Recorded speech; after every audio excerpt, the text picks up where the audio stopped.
పుష్ప 2 ఈరోజు థియేటర్స్లో రిలీజ్ అయి పుష్పరాజ్ బ్రాండ్ చూపిస్తున్నాడు. ఎక్కడ ప్రీ రిలీజ్ ఈవెంట్ జరిగినా 1000 కోట్ల మార్క్ అయితే టచ్ చేయడం ఖాయమని అంటున్నారు.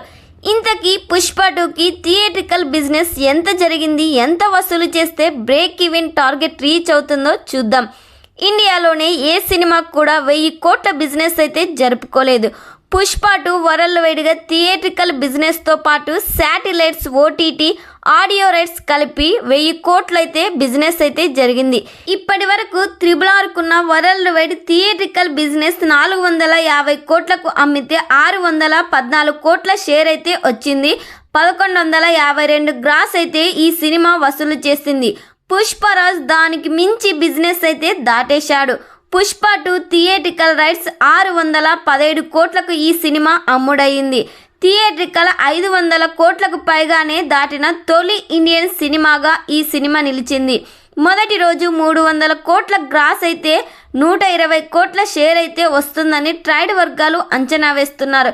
నైజంలో ఈ సినిమా 100 కోట్లకు పైగా ప్రీ రిలీజ్ బిజినెస్ అయితే జరిగి తొలి సినిమాగా నిలిచింది. తెలుగు రాష్ట్రాలలో 200 కోట్లకు పైగా ఈ సినిమా బిజినెస్ అయితే జరిగింది. ఈ లెక్కన ఈ cinema break even target reach అవుతుందో లేదో మీరేమని ఎక్స్పెక్ట్ చేస్తున్నారో కామెంట్ చేయండి.